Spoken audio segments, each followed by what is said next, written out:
Pozdrav svim namagarčenim ljudima sa ovih prostora. Pozdrav. Kako i kojim putem i na koji način smo stigli do toga da je tabu setiti se srećnih vremena u vreme Jugoslavije ili u prevodu koliko lud treba da budeš da živiš u društvu gde ljudi mahom pljuju po vremenu kada su živjeli život dostojan čoveka. Čekaj da ti Čika Mića kaže nešto u tom vremenu, znaš, ja sam tad živeo, taj Tito, bre, to bio postavljen čovjek, bre, mason, ma za sve su krive Amerika, bre, Rusija, bre. Mi, bre, nikad nismo krivi, čovječe, mi smo, bre, nebeski narodi, znaš, ovo, Nikola Tesla odavde potiče, ti kaže Čika. Pa za koga žive ti ljudi? Za vladare ili za svoju decu? Kome je to bitnije šta neki vladar misli u činjenice da si u to vreme mogao da svom detetu prirediš i zimu na planini, da se sanka i more leti da se brčka i uživa u otkrivanju svega lepog na ovoj zemlji, a pre svega što si mogao da mu ponudiš tvoj osmeh, tvoje zadovoljstvo, tvoju ispunjenost lepim poslom, dobro si plaćen na tom poslu. Te sreće, to niko nikada ne može da kupi. I šta si ti rastao na grani, pa veruješ da te više voli Putin, a manje Trump, ili da ti je gospođa Merkel možda najbolji prijatelj? Kako ja Slobu volim, kako mi je lep, ljubi ga baka Jagodinka. Ili da će činjenica da se klanjaš nekoj svojoj novo-staroj zastavi, nekoj tamo pesmi koja se zove himna, promeniti tvoj mizeran život, gde dete više i ne viđaš, a zimovanje se svelo na valjda će pasti sneg pa ćemo se sankati na ulici, ljubite tata. Ne pričam ja ovo uzalud, na već izlizan način da vas život već 1000 puta nije ubedio u drugačije. Svakog od vas da u potpuno drugačije. Ljudi su i dalje u fazonu da im je Putin veći prijatelj od Trumpa. Ej, kakvi bre prijatelj. Pa jeste li prespavali živote ili folirate sami sebe? Koga folirate? Pa ljudi su u emotivnoj vezi po 10 godina, pa se ta veza raspadne jer neko više ne voli nekoga. Pa to je u tom trenutku onom ostavljenom kao najveća izdaja u njegovom životu. On se raspada i treba mu godina dana da se oporavi, preboli i prepusti novoj ljubavi. O kakvom vi prijateljstvu pričate? Pa to su dvoje zaljubljenih iz dve zgrade, jedna preko puta drugoj, sada se mrze. Brate, ona mene bre više ne voli bre, život sam joj dao bre, sve sam bre radio bre za nju bre, glupača brate. Ono kao ne voli me više bre, pa kako 10 godina čoveče bre. Pa nije ovdje stvar prijateljstva, nego bolje budućnosti vašoj deci. Dakle, zbog dve budale, Miloševića i Tuđmana, dva konja, Hrvatska je tek ušla u Evropsku uniju, Srbija i ostale zemlje bivše Jugoslavije još uvek su na čekanju, on hold, da ne pominjem koliko su bedni životni standardi u svim navedenim državama. Ej, u ovom intervju čućete pravu istinu o tome gde smo danas mogli da budemo, da su se dve budale, Srbin i Hrvat, rodile malo kasnije, gde da se uopšte nisu rodile, kamo sreće. Za kraj, Bosanci i Makedonci, primite moje izvinjenje u ime moje budale, a nadam se da ćete isto dobiti i od one druge dve budale. E pa Srbi i Hrvati, eto vam vaše nezavisne države, vaši nezavisni političari, vaša nezavisna zastava, vaše nezavisne himne, pa se njima priuštite vašoj deci zimovanja, letovanja, stanove i lep život po kom ste pljunuli onog trenutka kada ste ko sise aplaudirali dvojici budala i doveli ih na vlast. Hvala narode!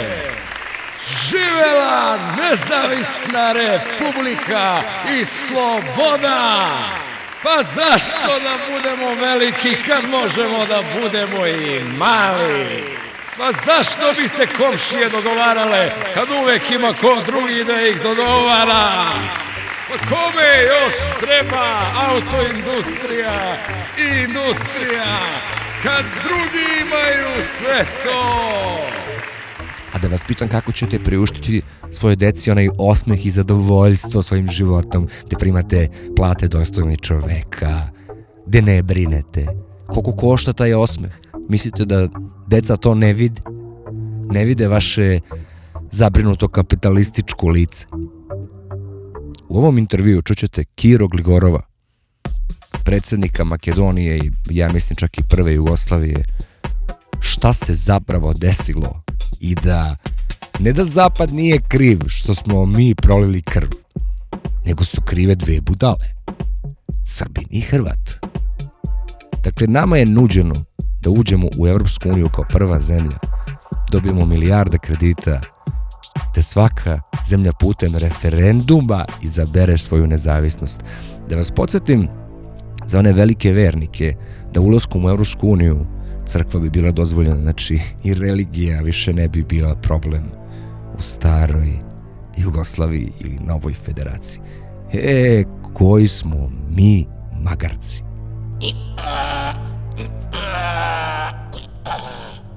Dakle, ako sam ja dobro razumeo, zbog dve budale koji nisu hteli da uđu u Evropsku uniju, desio se rat i 1000 mrtvih, da bi posle 20 godina mi svi bili srećni ako nas prime u Evropsku uniju. I vi kažete Tito je lud. Savršen. Gospodin Kučan se sigurno sjeća, pred samo rasturanje Jugoslavije kao posljednji pokušaj da ne dođe do rata između republika, došla je trojka iz Europske unije u Beograd. U njoj je bio Jacques Delors, tada predsjednik komisije Evropske unije, ta vrsta neke vlade. Onda je bio sljedeći... Evropska trojka je dolazila praktično. Molim? Tada je Evropska trojka vodila te pregovore. Da. Onda je tu bio Holanđanin Van den Broek, a predsjedavao je tada Luksemburg, pa je došao ministar inostranih poslova Luksemburga. Skupili su nas sve članove predsjedništva i izabrane predsjednike republika. I onda kaže Luksemburžanin, ja ne bih govorio, za vas ima jedan plan, gospodin Jacques Delors. Neka on kaže šta predlažemo. Da ne dođe do rata, da ne dođe do rata, da ne dođe do rata, da ne dođe do rata. Dobro, Jacques Delors sistematski, kao da je naučnik u tačkama, sve to zapisao i čita. Nije ovo moj predlog. Ovo je bilo na ministarskom savjetu Europske unije i usaglašeno. Kaže prvo, političkom odlukom bit će Jugoslavija primljena u Europsku uniju. Jugoslavija primljena u Europsku uniju. Jugoslavija primljena u Europsku uniju. Sada. Drugo, da uspe reforma Ante Markovića, dobit ćete iz budžeta Europske unije 5,5 milijardi dolara. Pa onda se pokazao sav nerazuman odnos koji je postojao između predsjednika Republika. Ako neko kaže A, ovaj drugi odmah kaže B. I nema nikakve saglasnosti. Svaki je zastupao svoju zemlju. Da. I ja lično osjećam tu odgovornost. Bio sam član toga tima.